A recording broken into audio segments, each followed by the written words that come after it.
Today's guest started where many of you might be right now, new to Points and Miles, earbuds in, binging episodes, and wondering if she could actually pull it off. Then she took action. Katie began with small wins, felt those first transfer nerves, learned the tools, and leveled up fast, creating a trip to Europe with smart positioning, using Amex Fine Hotels and Resorts credits, and even cashing in on Navy Federal Credit Union points of all things for 3 coastal night stays, as well as booking the Thompson in Madrid on Hyatt points, complete with a balcony big enough to host a party.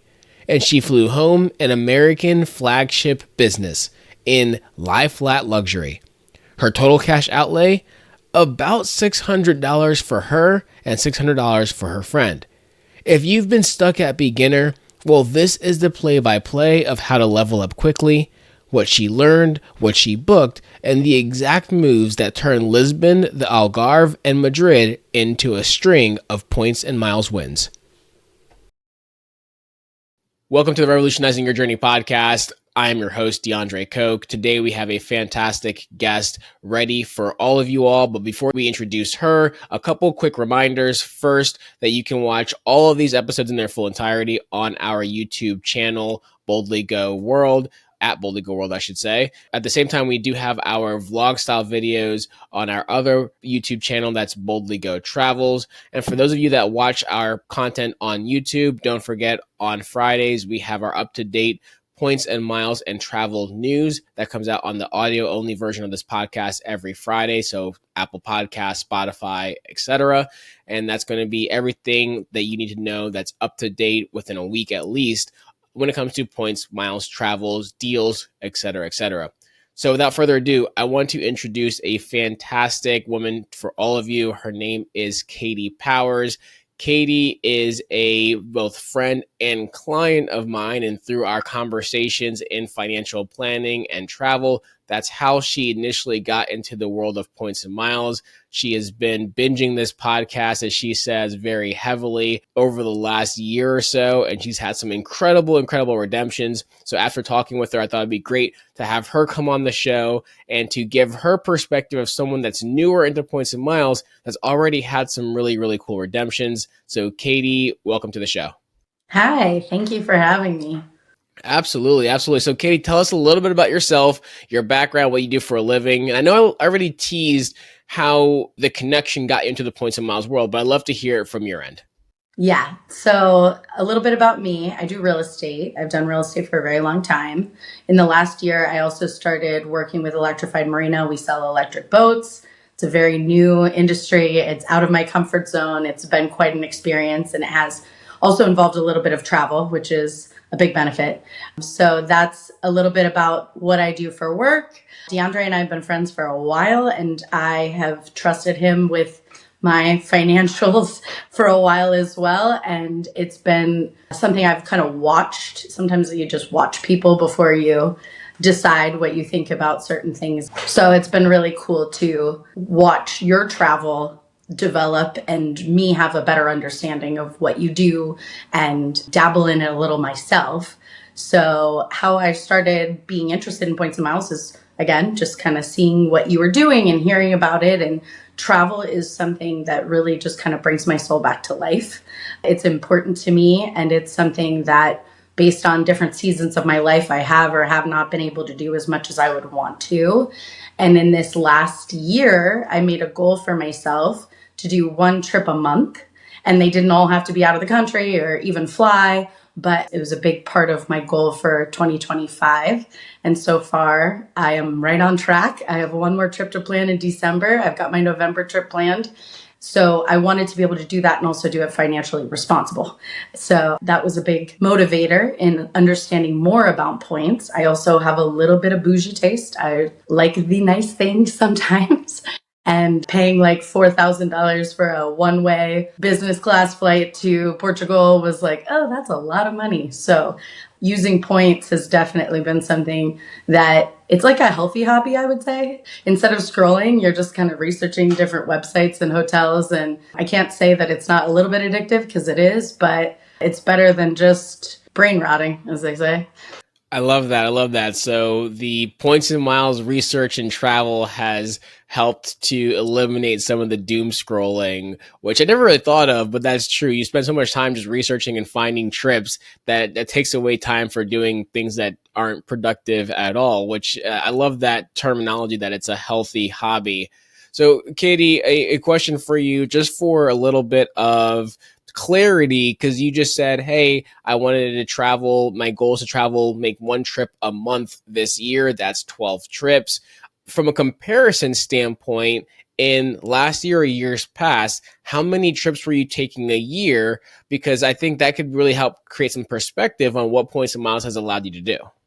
Yeah, so I mean, it would depend. I think little local trips, like we have a fantastic group of friends that we're always getting into something fun and interesting. So, like local trips, we were doing like, maybe 4 times a year. Further trips occasionally. My little brother lives on the big island of Hawaii. I've gone every single year since he moved there. I love it. So, definitely not leaving the country very often prior to this year, which is something I wanted to make changes in my life to be able to do. Also, I'm again in real estate, self-employed. You can't always predict what your income is going to look like. So you just have to kind of budget your trips is a little tricky. And that's again where I kind of point to DeAndre and check in with him on how I'm looking for what I need to be doing. But yeah, I would say I had not left the country in a number of years prior to 2025. And that was something that needed to change. So you've had some really cool trips this year. We're going to get into that, but I want to talk a little bit first about what was your process for learning. Now, obviously, yes, we had conversations either when we're chatting as friends or when we're talking through financial planning in those conversations, but there's a lot in this world of points and miles. So what's been your process for yourself for learning? Because everyone learns a little bit differently. Some people are capable of just scouring and reading blogs for days or just jumping into a Reddit thread and having a conversation. Others, we have our WhatsApp community chat, so they ask questions there. And of course, we have the podcast here, and there's YouTube videos, there's Instagram. There's so much stuff out there, right? It's so easy to get overwhelmed with all the information out there. What's been your process, Katie, for learning the points and miles world? Well, honestly, the podcast has been probably the number one thing. I think listening to all the different guests you've had on has helped me really understand. I can go back and replay it so that way I don't have to ask you the same thing 4 times. Like, oh, that's what you should do with Chase, or this is the difference in that. And then once you're in it, you're going to start seeing stuff come up like in your Instagram. You're going to start seeing different things come up just like website wise and recommendations, and some of the apps that you recommended or websites you recommended. I heard it and then went on there myself. Points.yeah is one that I like a lot. The Card Pointers app, it's been very helpful for me. And so just listening and paying attention. And then also, again, the algorithm, it'll get you. So once you're a little bit dabbling in it, you won't be surprised to see other things that are like points and miles content that can be helpful as well. Now, I know a lot of listeners, they come into this and they get into this field, they start learning, but they have that analysis paralysis and they have a struggle of taking action and not really sure, oh, is this the right redemption? Am I doing it right? Am I going to make a mistake? And I completely understand it 100% because this is a little bit nuanced, or I should say greatly nuanced in all the different ways that you can go about both earning and redeeming points.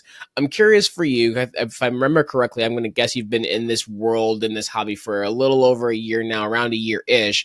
How long did it take before you felt like you had a good handle on earning and redeeming points? Or was it a little bit of trial by fire? What was that feeling like? How did you get to where you are now?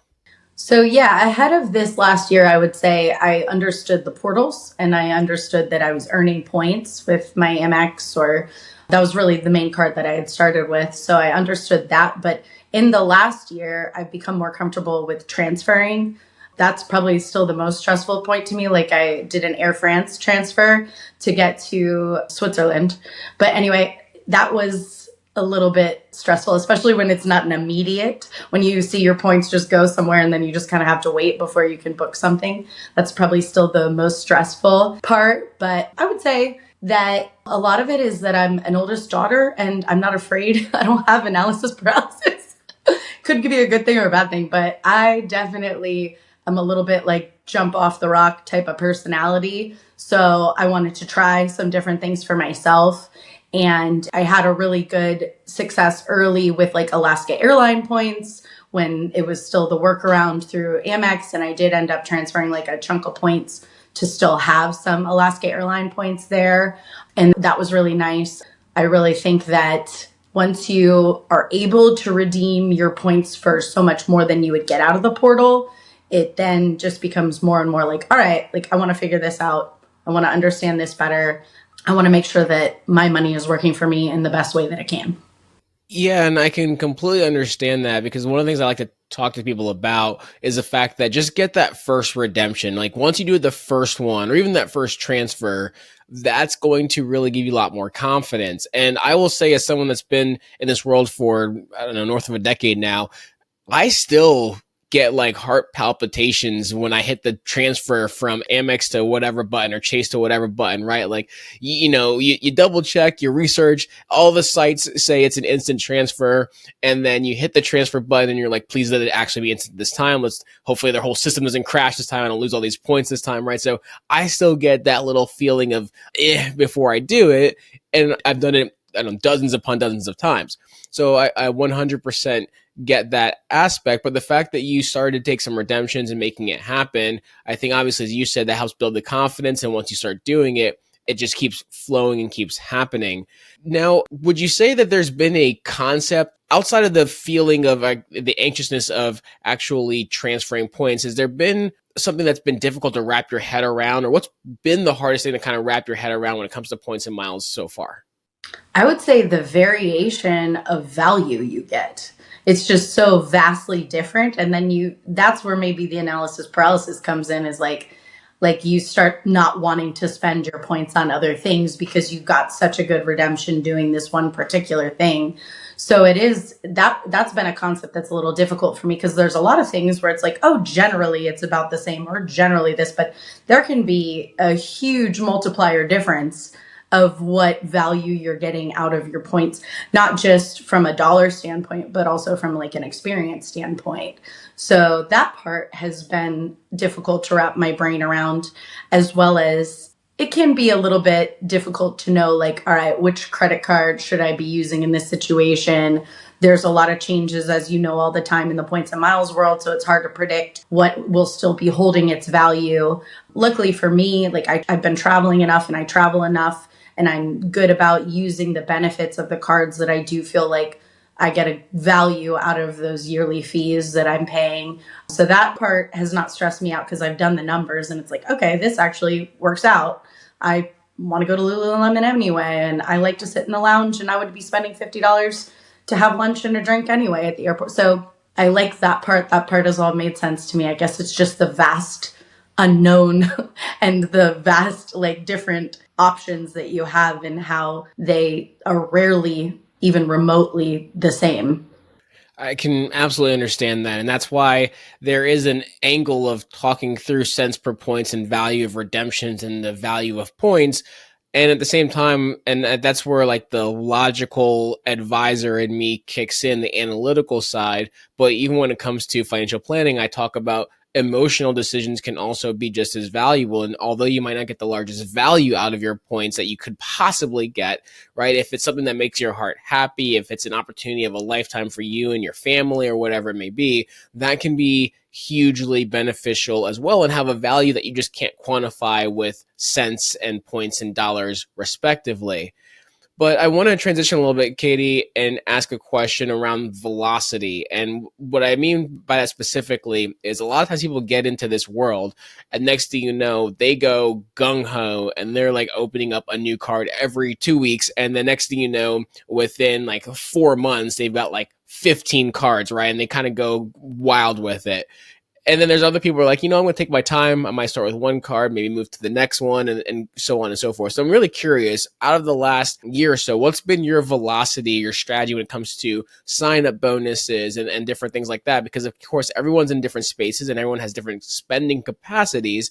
You being in real estate, you're a business owner, you don't have taxes come out of your paycheck. So that's another aspect that works as a business owner for you. What's been your velocity when it comes to opening cards, and which are your kind of primary cards right now? Yeah, so to hit on a little bit of what you just said, as far as being self-employed, that's another huge benefit of the points and miles, is that although the redemptions, I like have it bookmarked, the Boldly Go calculator. I use it all the time. Like, is this a good redemption or not? But there are times where it's like, oh, this month I would feel better about using points than I would feel better about using dollars. And so it's been really helpful in that way as well. So for me, I wish that I would have paid a little bit more attention to this when I was renovating my house, because I missed out on some stuff that I should have done differently. Like now in retrospect, I'm like, man, I should have done that differently. But I had upgraded my Amex Gold to Amex Platinum, and I got a sign up bonus. And luckily, like, so I'm single, but my player two in a way is like a friend every once in a while. So I've had several people that have been paying a little bit of attention to what I've been doing and signed up for cards. And so referral bonuses have actually been nice for a few of those. And so then after I had my Amex Platinum upgraded, I got that spend done. And so I got the bonus. Then I paid a little bit more attention to Chase Sapphire. So I went in with the Chase Sapphire Reserve just off the bat. I was able to hit that to get my bonus on that one. And I will say, since I've been traveling more, their lounges are very nice, the Chase Sapphire Reserve lounges. And I was traveling with the guy that owns Electrified Marina, his wife and his daughter. And I just had to pay one person to get in the lounge, and we all were able to just hang out and have a good time in San Diego for a number of hours. And they were both just blown away with how nice those lounges are. Can we cut into that real quick and just say, so you're effectively traveling with essentially your boss slash owner of the company, and he is getting into the lounge, him and his family, with you on that trip. I absolutely love that. And this is where I love how points and miles in this game can just elevate the strategy so much and lifestyle. Because when would that ever happen otherwise outside of this world? So I had to just cut in and kind of reiterate, because that was a super cool story. I didn't know that. Yeah, no, and they loved it too. So it was fantastic. So yeah, I just have to say that about Chase lounges. I've noticed, and the guests, being able to bring that many guests is a huge benefit. I've been able to get my daughter in a lounge with me, my brother, my sister. It's just nice when you're traveling with a group of people or family that might not have their own card, or if the lounge is full, you still get priority with Chase. So anyway, so I got that card. That was my second card. And as you know, I come to you and I'm like, hey, what do you think for my next card? I'm trying to be financially responsible. And I haven't dove in and just got card after card after card, because, I'm thinking ahead of like, am I going to be spending that amount of money in order to hit the amount you have to get the bonus? And so I do have some things upcoming, and I'm speaking strategy with you a little bit on how to make the next move, especially because I am self-employed. I have not dabbled yet into the business cards, which I should. Even for my little photo booth business, there's, different things and ways that it can be helpful. So that'll probably be my next move. But so far, it's just really been those two. And I've focused on what the earn rates on for each of them. Something I've done this year is offer to book people's plane tickets on my credit card, and then them just Venmo me. So when my family all took a trip to Maine together, it was like 6 of us flying, that can be a good amount of points that you're getting. Or now that some of my friends, and you've probably experienced this too, DeAndre, like now that your friends are getting more into the points and mile world, they're not as quick to be like, sure, you put it on your credit card. So it's changed a little bit, but yeah, it's definitely been helpful to be able to be the one booking the hotel, booking the flights, and then people just kind of Venmo me from there. Hey everyone, quick break from the episode. If you're enjoying the show, make sure you're subscribed on whatever platform you're listening on so you never miss an episode. And if you've gotten any value so far, it would mean the world if you left a quick rating or review. It helps more people discover the show and keeps us motivated to keep creating great content. Also, if you're feeling stuck or want help with points and miles, whether it's picking your first card, planning a big redemption, or even having someone book it all for you, we've got you covered.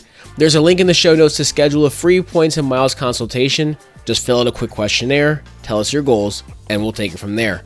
And don't forget, our newsletter and private Facebook group are great ways to stay on top of breaking news, updated card offers, and tips that don't always make it into the podcast. You'll find those links in the show notes as well.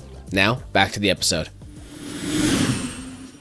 And I love that story because it shows that we can all do the points game differently. You've been a little bit more methodical with it and not going just super crazy, saying I'm opening up everything. You're taking your time, making sure that is what you're doing, does it make sense for your personal financial strategy, your personal travel strategy, everything else? But then again, capitalizing on some of the things that others may not be taking as much advantage of, as having friends, Venmoing you or getting the referral bonuses, as people are seeing how you're able to travel as well. And it's a cycle, which I absolutely love. So we got to transition now and talk about some of these trips that you've taken in this past year. And I want to start, because you already mentioned it, about Europe and Portugal. And can you tell us a little bit about that trip as a whole? Because I know it was amazing. I saw the pictures. We talked about it, but I'd love the listeners to hear about how did you make an amazing summer Europe trip happen? So I've never been to Europe, and I was like, it is time. What is going on that I've never been to Europe? I need to go. And so I decided, I was like, it's going to be one of my months. I picked September, and my friend Samantha, she was like, I'm down. Let's go. Let's book the tickets. And it was a little bit of an interesting story because she ended up getting both the Amex and the Chase. But at the time we were booking a lot of the flights, I had the points and she didn't. So we just kind of did, I booked the flights and then later she booked some of the hotels to kind of make the points even. So I started off by taking your advice, which is like looking at flights first. And we both live in the Norfolk area, like Virginia Beach for me, but Norfolk for you. But our airport, I love Norfolk Airport. Every time I fly there, I'm like, you know what? We are really lucky. It's not the grandest. We don't have any lounge, but last time I flew, I was through security and checked in 10 minutes. So anyway, side note, but yeah, so I was looking from Norfolk and I was like, I just need to get us to Europe anywhere. And I didn't want to fly economy either way. So I started looking at points redemptions. And on the way there, I ended up booking just with points like from Norfolk to JFK, 5,000 for first class on American. It was Alaskan airline points. So I was like, okay, that's cool. Then Air France premium economy, which I will say was nice experience. It was definitely, now flying back, I flew business, what is called flagship business on American, and that with the lie flat seats and everything. Then I'm glad I did it that way, because if I would have went lie flat there and then premium economy back, I would have felt differently, especially because the seats are not all that comfortable, in my opinion, in the premium economy, at least with Air France.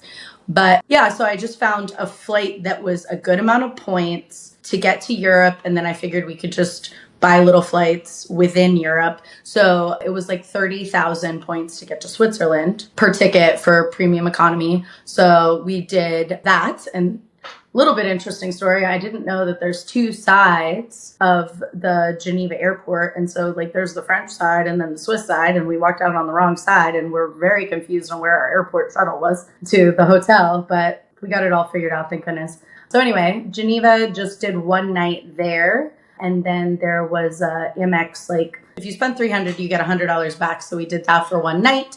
And then we just booked a Swiss Air flight from Geneva to Lisbon. And so Lisbon, such a cool city. And we flew in from Switzerland. So we didn't have any of the issues that I know some people complain about with going through passport control. It was an easy process for us. And my friend Samantha, who I was traveling with, she had not used her Fine Resort and Hotel credit yet. So we booked the Emerald House in Lisbon using the Fine Hotel and Resort credit. And that includes, of course, your breakfast for 2 in the morning. And it was small. It was like the rooms were very small there. We did get an upgrade, but the balcony was like maybe the size of a refrigerator, I would say. But it was a beautiful hotel. It was just kind of compact and in an area that was like mostly residential, which was kind of interesting. It was a little quieter part of the city, but we did a food tour in Lisbon and that was fantastic. I also learned their national dish is cod, which is really interesting because it does not swim in their waters. They get it all from Iceland. So it's like mostly dried, but I also got to try sardines. And I mean, the wine in Portugal is fantastic. And just overall, the vibe in Lisbon was amazing. And as two women traveling together, we felt safe the entire time. Like Ubers were like $6 or $7 for an Uber. It was very affordable in my opinion. And just kind of everything that you picture Lisbon being. And I really enjoyed that. Then we did a day trip to Sintra. So if you know what Penna Palace looks like, and I wanted to see the initiation well, which if you look at pictures of the initiation well, it just feels like you're out of this world. Like it's incredible, like the castles and everything. So we did a day trip to Sintra, and then we took a train from Lisbon down to the Algarve. So the Algarve is the south coast of Portugal, and it is stunning. Like it's stunning. And so points wise, my friend Samantha, she had like this Navy Federal card since she was a teenager. And we were looking at point redemptions for hotels in the Algarve because I can see with my Chase Sapphire Reserve different options than she can with the points boost. And then we were looking at Hyatts and Hiltons, and we just weren't finding anything that was like really a fantastic redemption, or at least not in areas where we wanted to be staying, because in the Algarve, we wanted to rent a car and explore the different towns. And so we wanted to pick somewhere kind of central, not on one end or the other.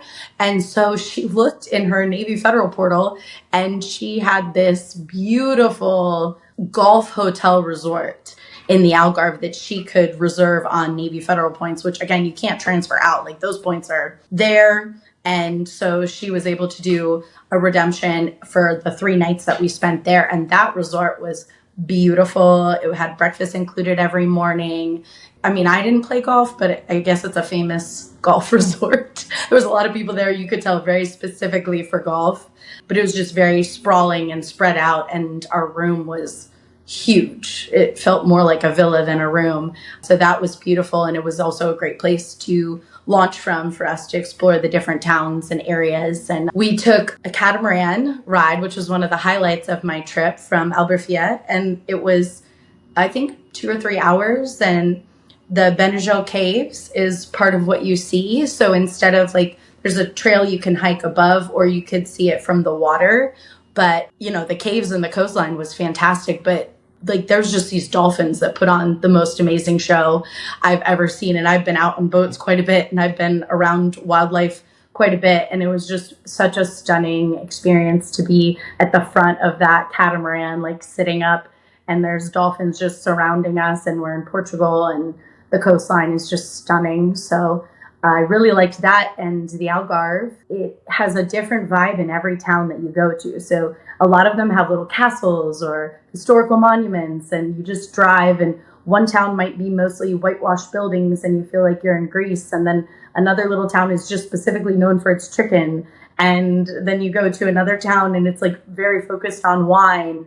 So I really enjoyed kind of that exploring, seeing different little towns and being able to like shop and eat and explore. It felt like traveling to more than one country, just going from Lisbon to the Algarve, 2 very different vibes.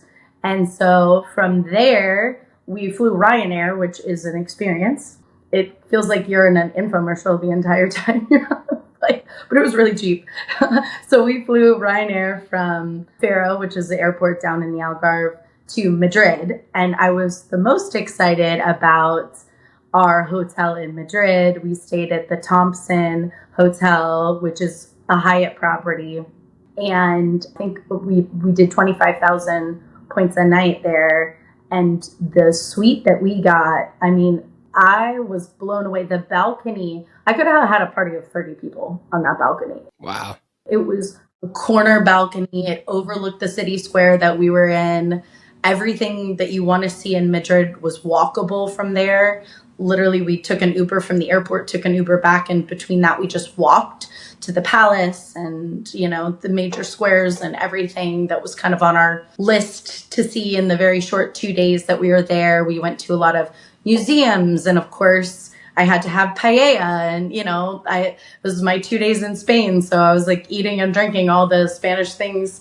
So that was an amazing hotel, and you could just tell that they paid attention to who you were walking in. They recognized your face. The doorman knew exactly who to open the door for and welcome in. And the rooftop pool was incredible. It was a little chilly when we were there to swim, but we sat up there and the sunsets. It was an amazing experience. I'll have to send you videos from that suite because yeah, that is definitely one that I won't forget. And they had a very nice welcome gift for us as well. They had some drinks, they had like a branded bag and some other local delicacies that they kind of gave as a gift, which was a very nice touch as well.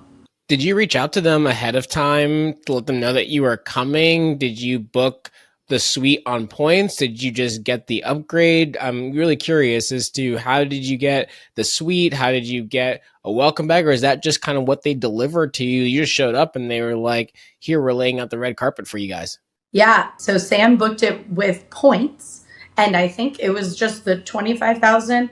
That was what the suite cost. If you just switch over from looking at a standard room to a suite on their website, the points were still like 25,000 a night, which to me, for that level of a hotel, was a great redemption. So yeah, I will say their service was fantastic. Every hotel, I ask for a fan at every hotel that I stay at. I like the white noise for sleeping, and immediately it was just anything that we needed. They took care of us. They were very helpful and gave us some good pointers on where to get paella and like, should we go see flamenco and some of the things of best ways to get around the city. And so, yeah, I really enjoyed my stay there. It was definitely a moody vibe, you know, the decor and everything. They have like black marble but they also have this bathtub with this view of the city. And so it was pretty fantastic. That would be one I would recommend to people if they wanted like an elevated stay in Madrid, location wise as well, just in Old Madrid. Very, very nice.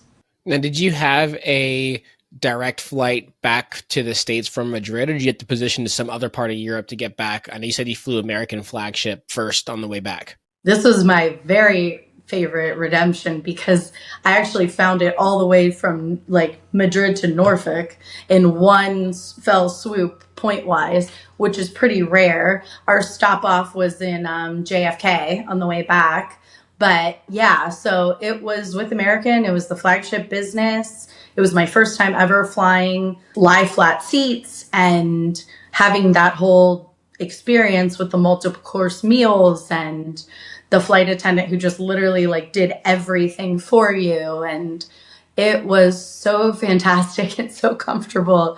It was a great way to end the trip and to get all the way back home as well and not have to do the separate positioning flight is pretty rare for us here. So that was a fantastic redemption in my opinion because I was 42,000 points and it was like a $4,400 flight. So wow. I was very happy with myself on that one. I was like, big pat on the back.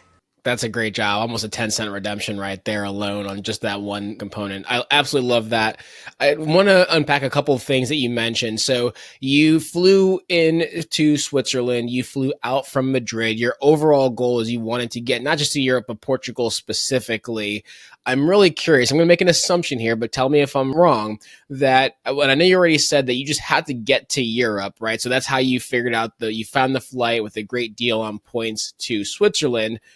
My assumption, and I could be wrong here, is that because you booked your flights first, you found that the best route back was through Madrid, and that's what dictated your Madrid travel. You weren't originally saying, hey, I want to do Portugal and Madrid. It was just, I want to do Portugal, and you end up having a trip of Switzerland, Portugal, and Madrid because of the fact that the best route there was Switzerland and the best route back home was Madrid. Is that a fair statement?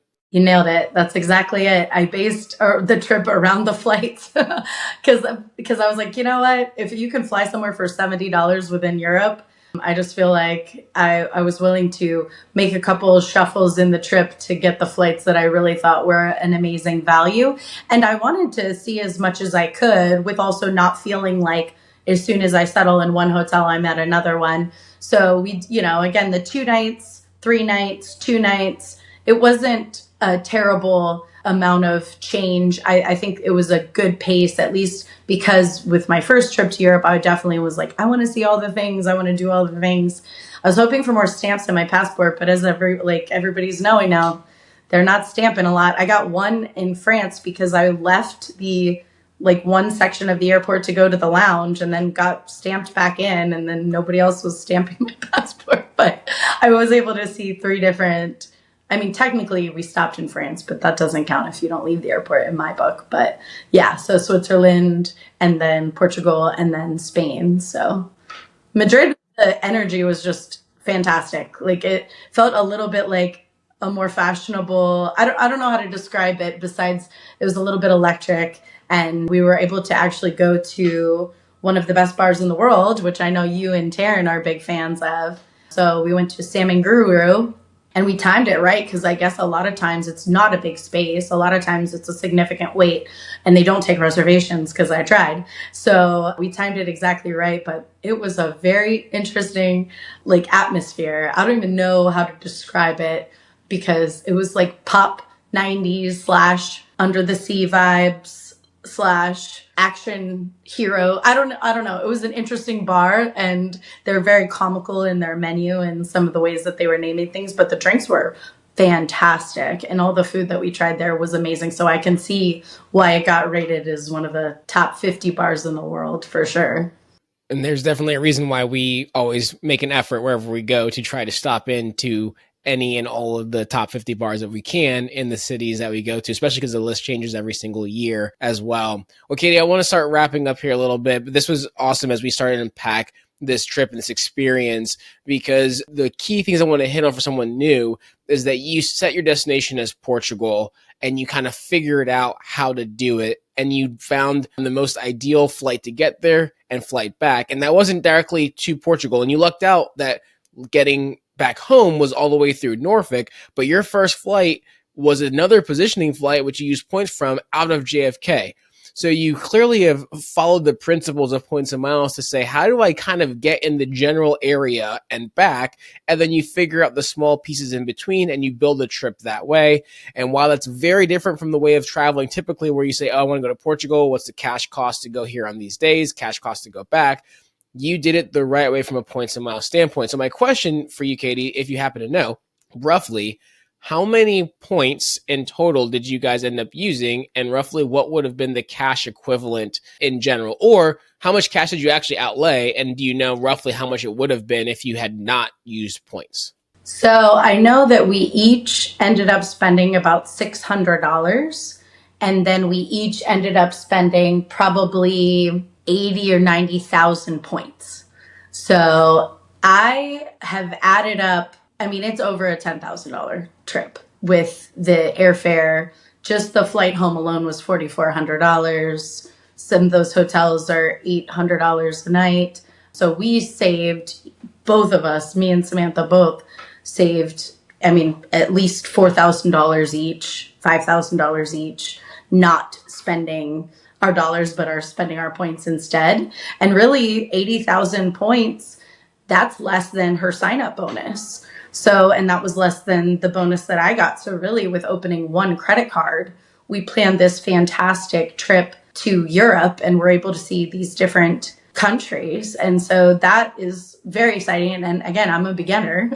So it's been very exciting for me, and also, you know, a learning curve. And I think that one of my takeaways from this is that even though I'm a beginner, it feels like I'm a little bit further than a beginner after completing this trip. So I would encourage other people out there who are listening to the podcast that are just kind of learning and putting some of this into practice, that having something done and complete, you do feel a little bit more confident. And it also gives you like a barometer of what your goals should be or what you can set as another redemption. Not that you'll always hit the 42,000 points right to your hometown for a first class seat, but just gives you that confidence that you are able to manage something like this. And when you're looking at the dollars that you did save, or having this incredible trip to Europe and only spending $600 out of my pocket, that is worth all of the scrolling hours on the couch of trying to figure this out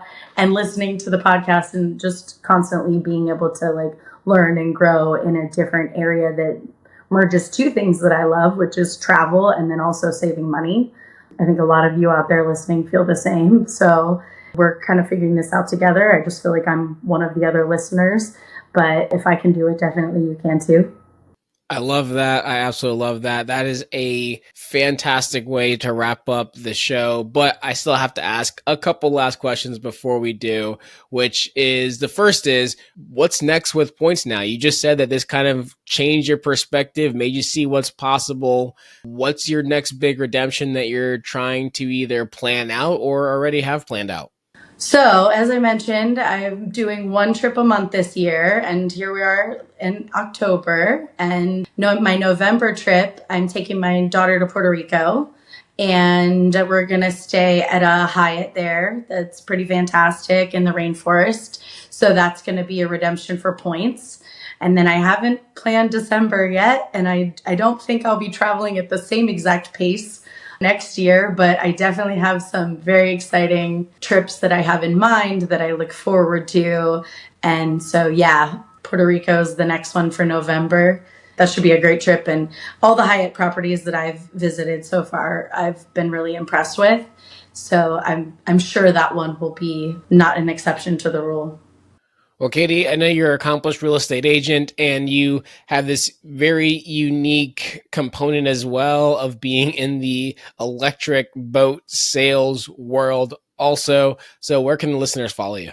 So you can find me on Instagram. I'm KT underscore take me to the sea. We might have to just put that on the screen. We'll link that in the show notes. Yeah, link it in the show notes. And then Katie Powers on Facebook. Again, I'm just a listener and a client, and I'm certainly not a pro at this yet, but I'm excited. I'm in the WhatsApp group chat for the Boldly Go group, and I love watching that. And I've asked questions in there sometimes, and I've gotten some good advice, and I love the community. And so that's been a benefit as well. Awesome, Katie. Well, it's been a pleasure having you on the show today. A last couple questions for you. I always like to ask, who else should we have on the show? So I'm curious who comes to mind that you think could also bring a lot of value to our listeners, just like you did today. So I would say, and this one's kind of different than most because he's not really in the points and miles space, but one of my real estate trainings, he's an AI guru. His name's Phil Stringer, and he ended up going viral because he ended up being the only person on an American Airlines flight. And it's a pretty funny story. So I think he might have some unique insight. Awesome. Well, we'll take a look into that and maybe have him on the future show. Katie, any last thoughts before we wrap this one up? Yeah, I think something worth noting is that for any of you guys out there that are in the points and miles space, trying to best figure out how to manage your money, I have to say, as one of DeAndre's clients, his advice to me is invaluable. And now our strategy when we talk finance, my financial planning, we also are talking points and miles when it makes sense. And when it doesn't make sense, he's honest with me about it. But there are other times where we can incorporate that into my long-term planning and my short-term planning and what points and dollars make the most amount of sense for me. So I would say if you're considering getting a financial planner, especially if you're in this space, I couldn't recommend him more. He's done fantastic things with the money that I've given him, and where I am with my points and miles obviously would not be possible without him. Well, thank you so much, Katie. That was unscripted, unsponsored. I will send you the check in the mail for that endorsement as well. So I sincerely appreciate it.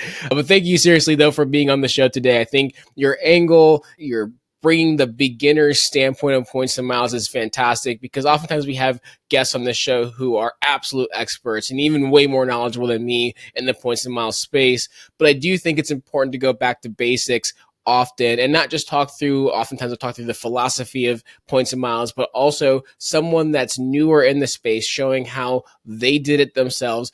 And while I do encourage people to say, hey, get that first redemption, even if it's just transferring some points from Chase to Hyatt and booking a stay at a Hyatt place, I mean, you took it to a much more elevated level. I know this wasn't technically your very first redemption, but this was one of your first few. And I mean, you had an incredible trip that I would love to mimic myself, hitting on the fact that I haven't been to Switzerland, I haven't been to Portugal, and I've been to Spain, but I have not been to Madrid. So I could easily replicate or try to replicate, I should say, what you did. Not necessarily easily, but I could do it because it was such an incredible trip. I think something that Taryn and I would love to do, and probably many of the listeners would love to have a similar experience like you did as well. So thank you so much for being on the show today.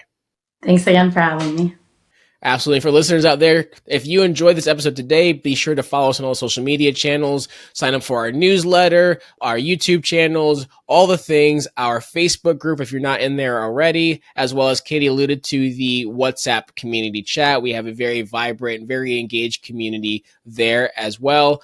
And as always, don't forget to like, share, subscribe on whatever platform you're watching or listening to this on. Tell your friends because, like Katie, by you telling your friends about your points and miles traveled and about this podcast, you might get another player too that can help revolutionize the way you take your next trip. And with that, we will catch you on the next episode. Take care.